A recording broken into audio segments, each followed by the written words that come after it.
Olá a todas, dando continuidade nos vídeos de ginecologia, queria conversar um pouquinho com vocês sobre a diferença entre os DIUs. O DIU é o dispositivo intrauterino. Eles são considerados os métodos de longa duração e reversíveis, por isso interessantes para quem não deseja ter filhos por muito tempo ou nunca mais. A diferença entre os DIUs é que existem os DIUs de cobre e os hormonais. Os hormonais o nome deles são os SIUs, Sistemas Intrauterinos. Os DIUs de cobre, primeiramente, eles têm vários tipos e duração. Tem DIUs de cobre de 3 anos, 5 anos, 10 anos.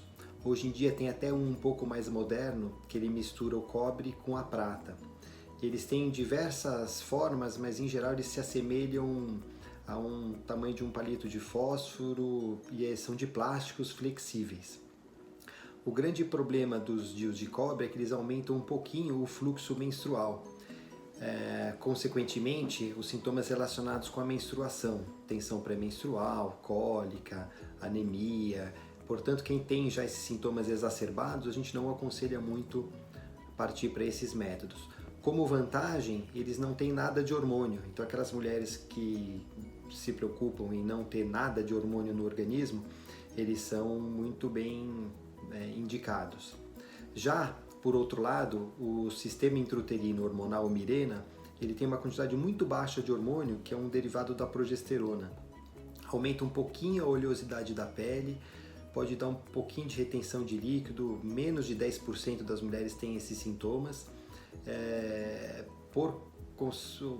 Por outro lado, ele diminui muito o fluxo menstrual. 60% das mulheres não menstruam, 20% menstruam pouco, portanto 80% das mulheres ou não vão menstruar ou vão menstruar muito pouco, sendo um método de boa opção para quem tem fluxo aumentado e que eventualmente não deseja menstruar, que tem uma chance muito grande para que isso aconteça. Os dois métodos são muito interessantes, qualquer mulher pode utilizar, quem teve filhos ou quem não teve filhos, inclusive na adolescência, as mulheres também podem se beneficiar desses métodos. A única contraindicação praticamente é quando tem alguma malformação, alteração da cavidade do útero, em que o DIU pode não ser o método indicado, ou quando o útero é muito pequeno, a medida interna do útero é muito pequena. Tem ainda o DIU de cobre mini, que até para esterometria, para tamanho de útero de cavidade de até 5 centímetros, ele é um método interessante. Obrigado pela atenção, até mais, espero ter esclarecido um pouquinho mais sobre as diferenças entre os DIUs, dispositivos intrauterinos. Um abraço.